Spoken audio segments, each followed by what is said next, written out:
자, 지금 이제 용접을 한 상태에서 저희가 이제 2분의 1짜리 동간 도면에서 주어진 치수대로 체크를 하고 그 다음 동간에 구멍을 뚫는 작업을 하기 위해서 이 자리에 섰습니다.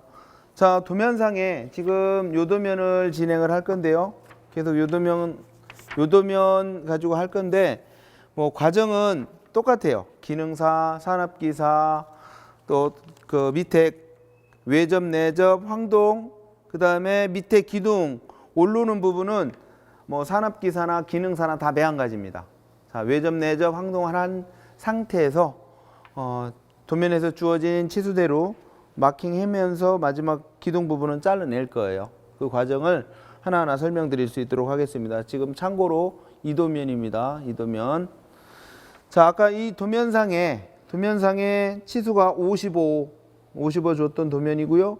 외접, 내접을 해 왔는데, 자, 이때 외접했던 부분이 어딘가? 외접 부분이 이 도면상에 요 B라고 썼던 요 부분이에요.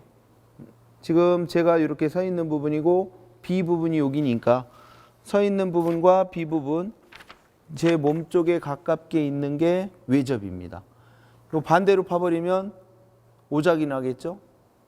이 부분 꼭 확인하셔야 됩니다. 외접, 내접 해갖고 오셔서 여기다가 둥근 줄로 구멍을 뚫을 거예요. 뚫을 때 이게 바뀌지 않도록 꼭 점검을 잘 하셔야 됩니다. 외접이 내 몸쪽에 와 있는 이 55cm 되는 부분인가를 확인하시고 자루 마킹을 하셔야 되겠죠. 자, 자루 마킹을 하시는데 지금 도면상에 40, 130, 50 이렇게 돼 있네요. 자, 자루 40을 마킹을 하겠습니다. 마킹하실 때 이 강관 이 외면에서 40인 겁니다. 이 강관 외면에서 요 동관 중심에 요 40 부분을 마킹을 할 거예요. 그 다음에 그 40에서 요 40 부분이었죠. 그 다음에 여기 130, 그 다음 40 부분을, 자, 화면 클로즈업에서 잘 보이나요? 40, 130, 그 다음에 50인가요? 50. 자, 40 마킹을 했고요. 그 다음에 130 부분에 마킹을 하겠습니다. 자, 거기 또 130 부분. 자, 얘는 치수가 2mm를 벗어났다 그러면 점수가 없습니다. 2mm를 벗어나지 않도록 여러분들이 마킹할 때 신중을 기해서 하셔야 됩니다. 자, 그 다음 또 마지막은 50 부분이네요. 50. 자, 50. 자, 50 부분이 이제 마지막 절단해서 끊어낼 부분입니다. 자, 이 부분은 구멍을 파고자 할 때는 요 강관 지금 외면에서부터 치수의 정밀도를 기하기 위해서 제가 세워서 했지만, 자, 이 부분은 다시 상단 부분에 연장선상에서 표시를 해야 되겠죠. 자, 여기. 자, 요 마지막 50 부분을 기점으로 해서 절단을 할 겁니다. 동관 카타기로 절단을 하실 건데 이 카타날이 요 마킹했던 부분에 일치가 돼야 되겠죠. 자, 요 일치가 된 상태에서 이렇게 돌려주면 동관 카타기에 힘을 압력을 가하면서 돌리면 절단이 되겠죠. 자, 절단되는 부분 확인해 보겠습니다. 자, 절단되고 있습니다. 끊어지죠. 자, 이 부분 외접 부분이 지금 아직도 저를 향해서 있습니다. 도면상의 외접이 저 있는 왼쪽에서 저 있는 쪽이니까. 자, 그 상태에서 얘 끝부분이 이 도면상의 끝부분이 이렇게 물려서 나중에 은납용접하게 되어 있는 부분이에요. 이 부분. 그 부분도 자른 김에 요 수평 바이스나 이런 프라이어, 벤치 이런 걸 이용해서 수직으로 물려놓고 은납용접을 할 건데 수평 바이스가 있으니까 굳이 벤치로 어렵게 할 필요 없죠. 1cm 미만이 되게 1cm 정도 되게 수직 상태가 될 수 있도록 물릴 겁니다. 물려서, 자, 다시 한번 물려서 나중에 용접을 하면 세면 안 되겠죠. 자, 꾹 눌러서 자, 벤치나 프라이어로 물린 것보다 더 이쁘게 잘 물릴 수 있죠. 직각이 될 수 있도록 도면입니다. 이 부분을 어떤 분들은 또 여기 같은 방향으로 물려서 오장 나는 경우가 생겨요. 자, 이 강관하고 수직이 돼서 서야 되는 그런 도면인 거예요. 자, 수직이 되게 물려놓고 그 다음에 이제 구멍을 뚫을 건데, 이 구멍 뚫는 방법은 이 수평 바이스에 얘를 동관을 물리는 게 아니고 이 바이스에 이렇게 입을 벌려서 고정만 시키는 겁니다. 걸릴 수 있도록 고정만 시키는 거지, 이 동관이 약한 상태에서 물렸다 그러면 다 찌그러지고 변형이 생겨요. 일부 뭐 물려서 쓰시는 분들도 계신데 그거는 나중에 외관 점수에서도 감점을 받을 수 있는 요소 중에 하나입니다. 자, 이런 둥근 줄을 이용해서 아까 40 부분 마킹했던 부분을 센터링이 될 수 있도록 이렇게, 처음에 이게 밀려서 1, 2mm 벗어날 수도 있어요. 처음에 그 마킹했던 부분하고 둥근 줄이 지금 구멍을 뚫고자 하는 부분하고 밀리지 않고 잘 되는지를 처음에는 이렇게 센터링 작업을 천천히 해서 맞춰 나가셔야 됩니다. 자, 어느 정도 센터링이 됐다 싶으면 이 둥근 줄의 끝에서 끝부분을 활용해서 가를 건데, 이 갈아서 구멍을 낼 건데요. 이게 구멍이 너무 커지면 8분의 3인치짜리 동관을 넣었을 때 기둥이 서질 않고 자꾸 쓰러지게 될 것이고, 그 다음에 너무 작으면 안 들어가실 거고. 자, 이 부분은 적당히 여러분들이 깊이 결정은 하셔야 돼요.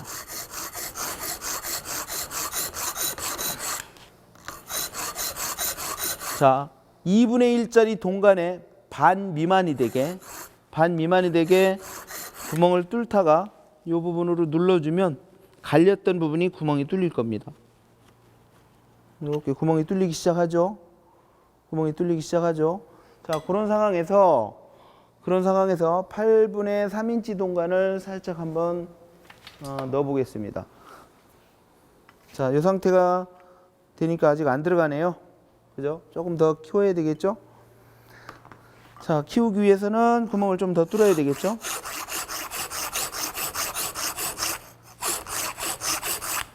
자, 구멍을 뚫은 상태에서 넣고 구멍이 커질 수 있도록, 그죠? 좌우로 이렇게 갈아내면 조금 커질 수 있겠죠? 자, 다시 한번 넣어봅니다. 들어가죠? 이런 상태가 돼서 나중에 은납 용접할 때 기둥이 좀 서야 좀 쫀쫀하게 들어간 이후에 쓸 수 있도록 하는 게 가장 이상적인 방법입니다. 자, 여기 들어가 있고요. 반대편도 똑같은 방법으로 구멍을 뚫을 수 있도록 하겠습니다. 주세요. 이래 주셔도 됩니다. 자, 이 8분의 3인치짜리, 이런 작은 8분의 3인치짜리를 하나 준비하는 것도 방법이에요. 지금 재료상 여유가 있어요. 아직 밴딩을 안 해서 그렇지, 밴딩을 하고 나면 이런 짜투리 동관들을 활용해서 요 껴보는 방법도 하나의 방법이에요. 지금 아직 밴딩을 안 한 이 긴 8분의 3인치짜리라 그렇습니다. 밴딩 먼저 하시는 분들은 밴딩 하고 나오면 요 짜투리 8분의 3인치짜리를 활용해서 이렇게 넣어보는 것도 하나의 방법이에요. 이런 짜투리들 요 정도 남을 거예요. 요 정도 이상이 항상 여유가 있기 때문에 이런 부분들 활용해서 넣어보시면 될 것 같습니다. 계속 반대편 구멍 뚫도록 하겠습니다.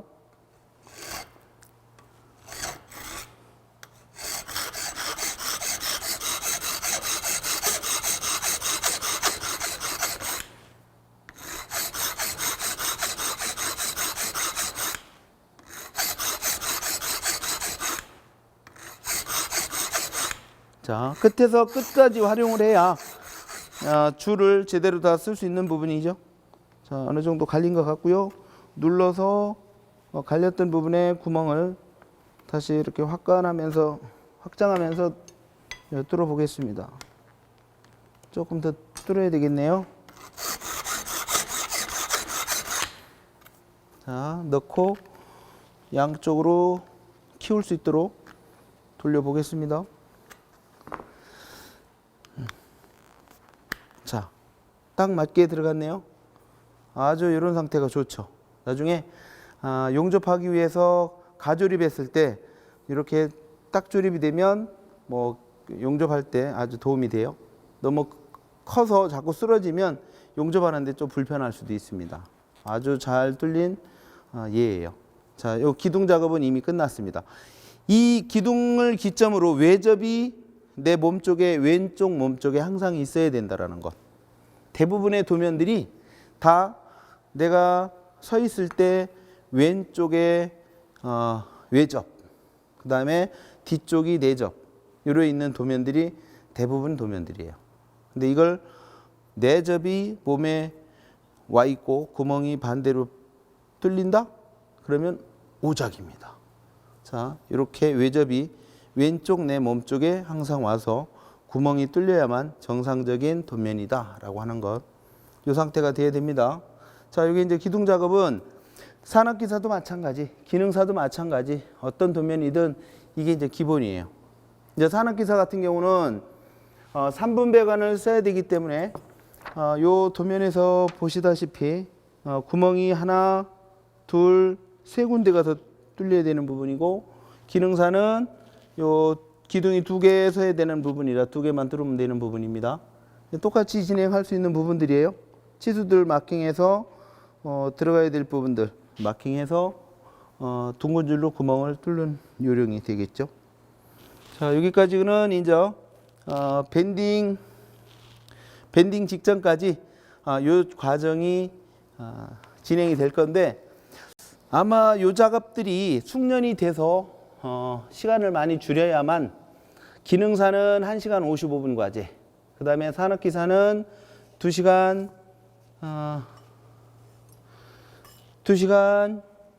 20분인가요? 25분인가요? 그 시간 과제에 작품을 제출할 수 있는 부분입니다. 산업기사 부분에 대해서는 시간 다시 한번 체크 여러분들이 하셔서 그 주어진 시간 안에 나올 수 있도록 해야 되는데, 이게 좀 숙련이 된 분들은 시간을 많이 줄일 수 있는 부분이고, 그 다음에 이게 좀 잘 안 되시는 분들은 용접하는데 시간을 다 소비하는 분들도 계세요. 그런 부분들은 본인이 어떤 여건에 따라서 좀 많이 연습을 하는 부분이 아주 중요한 부분인 것 같습니다. 자, 여기까지 하신 다음에 그 다음에 밴딩해서 은남 용접까지 완성하는 과정을 보여드리겠습니다.